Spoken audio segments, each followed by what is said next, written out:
O que Deus realmente pensa sobre a sua aliança matrimonial?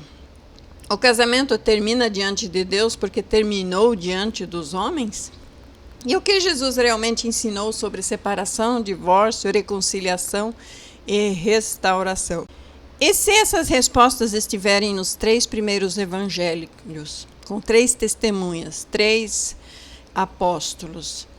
Muitas dessas respostas que estamos procurando não estão na opinião dos homens, mas nas próprias palavras de Jesus Cristo, testemunhadas por 3 ou mais apóstolos que escreveram sobre isso.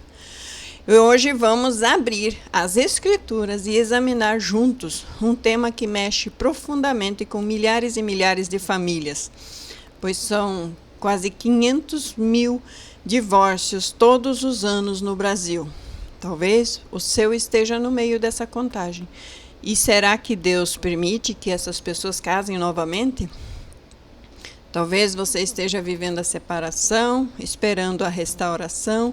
Talvez esteja tentando entender o que Deus espera de você. Mas existe um detalhe que quase ninguém percebe nesse assunto. A Bíblia trata o casamento de forma muito profunda e única do que a maioria imagina. E o mais impressionante aparece nas próprias palavras de Jesus Cristo. Permaneça até o final, porque veremos textos que têm levado muitos cristãos ao arrependimento, à conversão e à volta verdadeira para o Senhor, à santidade e uma nova compreensão sobre o que é uma aliança matrimonial. Primeiro vamos falar sobre o fundamento da primeira aliança. Tudo começou lá em Gênesis. Gênesis 2:24, Deus estipulou: por isso deixará o homem pai e mãe, e unir-se-á à sua mulher, e serão ambos uma só carne. Muito simples, é ali, não é porque é muito novo, não é porque é muito jovem, tem que ser novo, tem que ser jovem. Casamentos de pessoas mais jovens duram 70 anos, 80 anos, são os casamentos mais longínquos, porque os dois crescem juntos, amadurecem juntos e enraizam juntos, e isso ninguém separa tão fácil.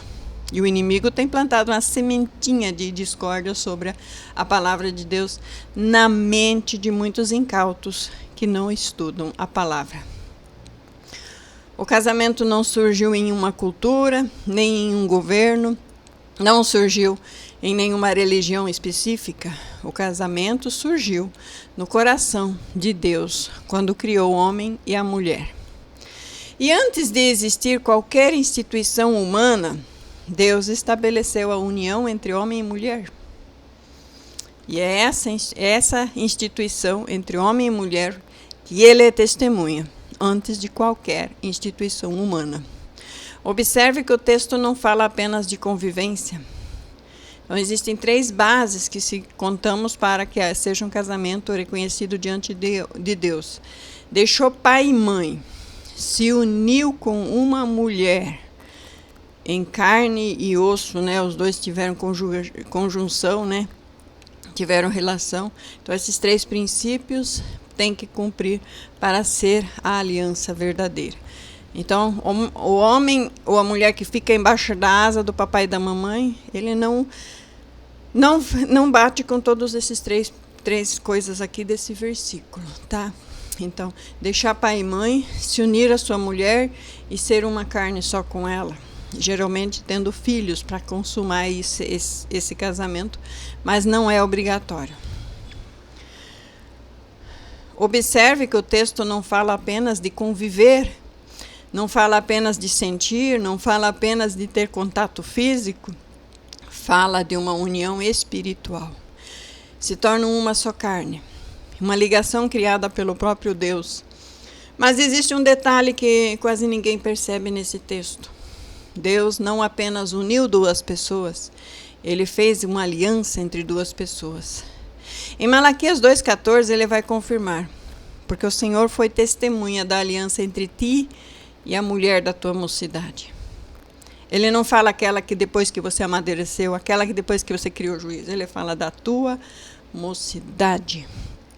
A linguagem utilizada é a linguagem de um pacto.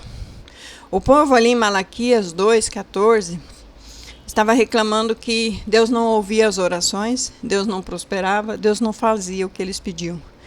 E aí Malaquias vem com essa bomba. Eles não estavam sendo fiéis à sua primeira aliança. Ele fala de aliança, compromisso, testemunho divino, que é a única que importa. Deus foi testemunha. Quando tu enganou aquela menina dizendo que ia ficar com ela, Deus foi testemunha quando tu enganou aquele rapaz dizendo que ia ficar com ele. Por isso, o casamento bíblico possui uma dimensão espiritual que ultrapassa qualquer documento humano que gera em torno de grana, né? O humano é em torno de grana. Cerimônias e formalidades que mais distorcem a vontade de Deus do que formalismo que Deus uniu. Romanos 7:2 vai dizer: porque a mulher que está sujeita ao marido, enquanto ele viver, está-lhe ligado pela lei. E morto o marido, está livre da lei do marido.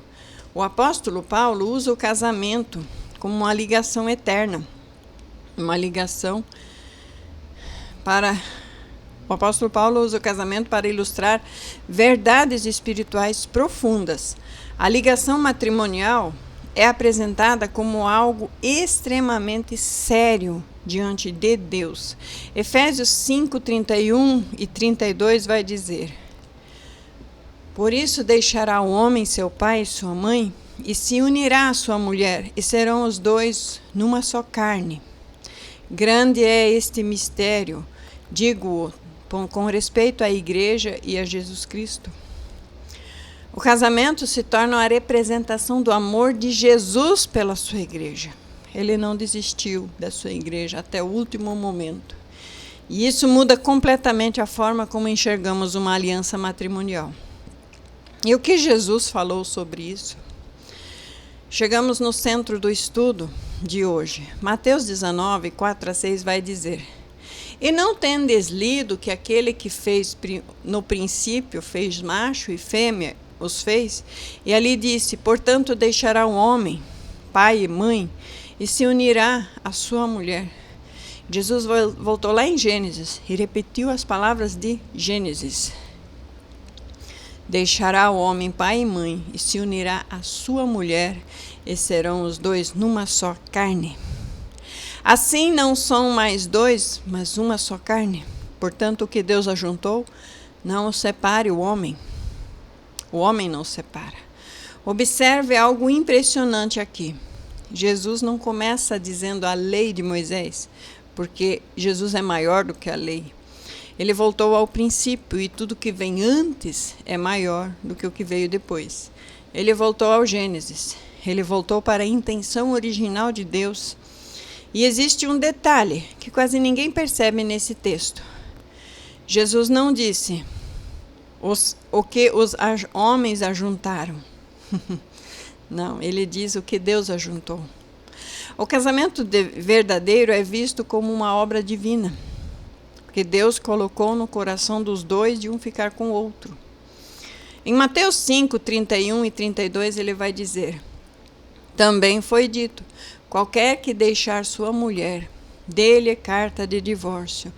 Eu, porém, vos digo que qualquer que repudiar sua mulher, exceto em caso de prostituição, faz com que ela cometa adultério, e qualquer que casar com a repudiada comete adultério. E aqui chegamos num dos textos mais debatidos das Escrituras. Ao longo de toda a história cristã, surgiram diferentes interpretações, porque alguns entendem que a exceção permite um novo casamento em determinada circunstância, mas outros já entendem que essa expressão utilizada por Jesus se refere a uniões que não deveriam existir desde o início, como as relações proibidas por lei. Quais que são as relações proibidas por lei? Casamento com parente e casamento com divorciado. Outros defendem que a exceção se trata de situações específicas do contexto jurídico lá do primeiro século, que era uma contextualização cultural da época e que se tratava mais de noivos e não de casados que já efetivaram o casamento. independente de qual seja a interpretação adotada, uma verdade permanece muito clara. Jesus elevou em muito o padrão de fidelidade matrimonial. Em Marcos, e agora vamos para a segunda testemunha, Mateus é 1, temos que ter Marcos e Lucas também. Marcos, ele vai dizer: qualquer que deixar sua mulher e casar com outra, adultera contra ela. E se a mulher deixar seu marido e casar com outro, adultera. E vamos para Lucas, que é a terceira testemunha, terceiro que escreveu sobre esse assunto. Qualquer um que deixar sua mulher e casar com outro, adultera. E aquele que casa com a repudiada pelo marido, adultera também. E o mais impressionante aqui aparece justamente nesses textos. Jesus não está discutindo a legalização. Ele está apenas revelando o valor da primeira aliança diante de Deus. E daqui a pouco nós vamos entender o porquê de João Batista, porque João Batista considerou isso tão importante. Como estamos nas festas juninas, né? Muita gente gosta de lembrar desse fato da morte de João Batista.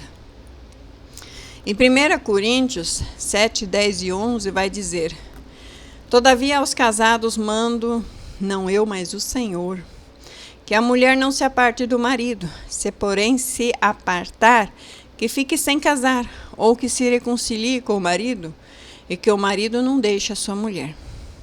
Fica muito claro que mesmo que você decida se separar, você deve ficar sozinho. Observe o texto de reconciliação, de retorno, de restauração. Porque o desejo de Deus não é a destruição de uma família. O desejo de Deus é a cura, é o arrependimento, é a restauração. E agora sim vamos falar de João Batista e de Herodes. Entendemos melhor porque João Batista foi tão firme. Em Marcos 6, 17 e 18 vai dizer: porque o mesmo Herodes mandara prender João e encarcerá-lo, maniatado no cárcere, por causa de Herodias, mulher de Filipe, seu irmão, porque tinha casado com ela. Pois João dizia a Herodes: não te é lícito possuir a mulher do teu irmão.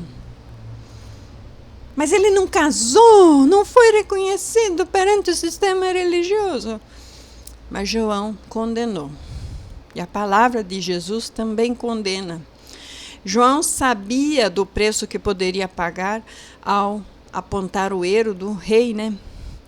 Mas mesmo assim, ele permaneceu fiel àquilo que entendia ser verdade de Deus. João não buscou popularidade. João não buscou aprovação humana. João buscou fidelidade à palavra e pagou com a própria vida. O que veremos agora muda completamente a forma como muitos enxergam essa passagem. João não morreu defendendo uma opinião política, como muitos querem fazer hoje. João morreu por permanecer fiel à verdade que acreditava ter recebido de Deus. O maior profeta debaixo da terra, o maior profeta, homem nascido de mulher, morreu condenando a segunda aliança. Talvez alguém esteja assistindo esse vídeo e carrega consigo a culpa.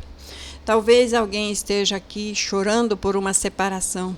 Talvez alguém esteja esperando há anos por restauração. Mas ouça isso: Deus continua chamando pessoas para perto dele. Deus continua transformando corações. E Deus continua operando milagres. Mas todo o processo de restauração começa com arrependimento. E arrependimento sem abandono do pecado não é arrependimento. Arrependimento com rendição, arrependimento com obediência. Herodes buscava o batismo de arrependimento, mas João não batizava sem abandonar a prática do pecado. Ele tinha que se separar, se divorciar de uma mulher que não era dele, já que ele se casou com uma mulher que não era dele. Hebreus 12, 14 vai dizer: e seguia a paz com todos, e a santificação, sem a qual ninguém verá o Senhor. A santidade não é um peso. A santidade é o único caminho para nos aproximar de Deus. Somente Deus conhece as suas lágrimas derramadas no silêncio. Somente Deus conhece as suas orações feitas durante a madrugada. Somente Deus conhece a dor de quem viu uma família sendo quebrada, destruída. Somente Deus conhece o sofrimento de quem apenas busca a restauração. Mas existe uma verdade poderosa aqui. Quando Deus começa a agir, muitas vezes Ele fecha caminhos antes de abrir suas portas. Ele remove apoios errados, Ele confronta pecados ocultos, Ele permite circunstâncias que levem ao arrependimento. Deus trabalha em lugares que os olhos humanos não conseguem enxergar. E às vezes parece que tudo piorou. Às vezes parece que nada está acontecendo, mas Deus continua ali trabalhando. A esperança cristã não está nas circunstâncias, está no caráter de Deus. Existe hoje algo que aprendemos nessa lição, é que Deus leva a aliança matrimonial muito a sério. O casamento não é apenas um acordo humano, é uma aliança diante do Senhor. Independente de situações que você esteja vivendo, permaneça buscando a Deus, buscando viver o certo de Deus. Permaneça em santidade, em oração, permaneça examinando as Escrituras, permaneça confiando que Deus continua transformando corações. Pai amado, Pai querido, Pai bondoso, nos colocamos diante da Tua presença, Senhor, com temor e reverência, reconhecendo que Tu és Criador dos casamentos e o Autor da aliança matrimonial. E pedimos perdão por nossos pecados, nossas falhas, nossa dureza de coração e desobediência. Purifica-nos, ó Pai, ensina-nos a caminhar em santidade e restaura, Senhor, aquilo que pode ser restaurado segundo a Tua vontade.